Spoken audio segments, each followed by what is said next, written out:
As a counselor, probably the biggest struggle I see day in and day out is that feeling of being completely overwhelmed by your own thoughts. It's exhausting. So, today, we're going to dive into a really powerful framework for that exact battle, and it's all drawn from the devotional Rise Up and Build. It gives us this practical, biblical blueprint for finding some real inner peace by learning how to rebuild the very walls of our minds. And this right here, this is why this is so important. This isn't some abstract, high level theory. This is a raw confession from someone who has been deep in the trenches of anxiety and despair. And it's a feeling so many of us know, right? That sense that our own mind has become a battleground. And honestly, it feels like we're losing. To really help us get a handle on this battle, this source points us to this incredible metaphor from the book of Nehemiah. I want you to imagine for a second that your mind is a great city. But for so many of us who are wrestling with anxiety, the walls of that city are broken down, they're crumbling. And that leaves us completely exposed and vulnerable to every single attack, every fear, every anxious thought that comes our way.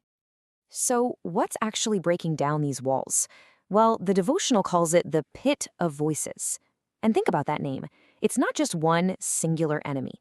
It's the constant, overwhelming noise we all face. You've got the world screaming at you to follow your feelings, the enemy whispering doubts in your ear, and your own frustrations just bubbling up. It's this total chaos of voices that can leave us feeling trapped and defeated. Okay, so where do we even begin? Well, before you can rebuild anything, you have to survey the damage. You can't just start throwing bricks and mortar at a broken wall, right? Just like Nehemiah went and inspected the walls of Jerusalem, we have to first understand the specific ways our own mental walls are broken. And that means getting really honest about the thought patterns that are just running wild in our minds.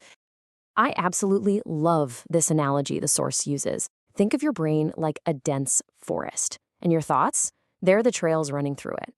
Now, for many of us, the paths that lead to fear and worry have become these wide, well-worn superhighways. We just go down them automatically without even thinking. The goal here is to stop, turn around, and intentionally start hacking through the weeds to blaze brand new trails, trails that actually lead to peace and to truth. And this slide really gets to the heart of the conflict going on inside all of us. The devotional actually gives our sinful, anxious nature a name, Mr. Flesh. It's kind of like a Dr. Jekyll and Mr. Hyde situation. There is a constant war going on. Mr. Flesh is always pulling us toward anxiety, selfishness, and fear, while the Spirit is pulling us toward peace and self-control. But here's the incredible truth, the game changer. Through Christ, we are given the actual power to choose which one wins that fight. All right, so if we need to blaze these new trails, how in the world do we actually do it? How do we fight back against those old, worn-out, anxious patterns and that pit of voices? Well, this is where it gets really practical. The source offers an incredibly powerful tool for this whole rebuilding process. Seriously, think about this for a second. When you're typing up a document, you can hit Control F, find every single instance of a wrong word, and replace it with the right one in seconds. As a counselor, I often think, man, I wish we had that for our minds. What if you could systematically find a destructive, anxious thought and just replace it with a true one?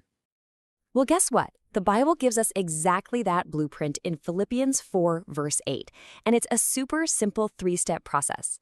First, you find the thought that's causing you distress. You have to become a detective of your own mind and catch it in the act. Second, you test it. You hold that thought up against this checklist and you ask, is this thought true? Is it honorable? Is it lovely? And third, if it fails the test, you replace it. You intentionally choose to focus on something else that does pass the test. Now, this find and replace tool, it isn't magic. It's not some automatic button you just push. It actually requires a huge shift in our mindset. We have to go from being a passive victim of our thoughts to becoming an active builder of our own mental and spiritual well-being. And the devotional makes a really crucial distinction here. A lot of times we treat faith like an adrenaline rush, something that should just happen to us when we're in a crisis. But the source points out that an adrenaline rush is an automatic physical reaction.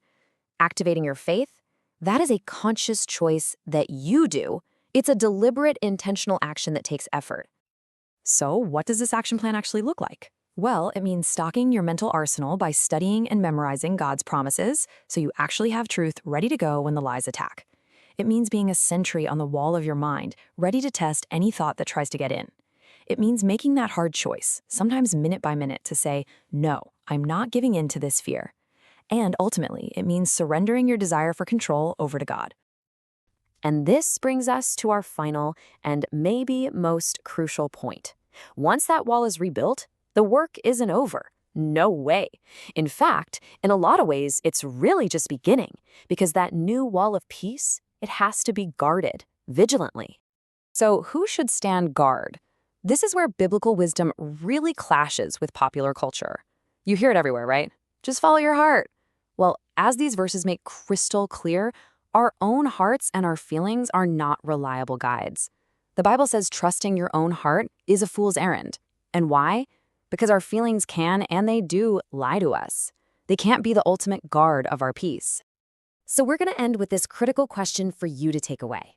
You've done the hard work. You've started rebuilding the wall of your mind. You've started clearing those new paths and using that mental find and replace tool. But now, who are you going to post as the guard? Because protecting your inner peace is an ongoing 24/7 job, and it requires relying on a guard who is far more trustworthy than our own wavering feelings. The peace of God is that guard. The real question is, will you let him stand watch?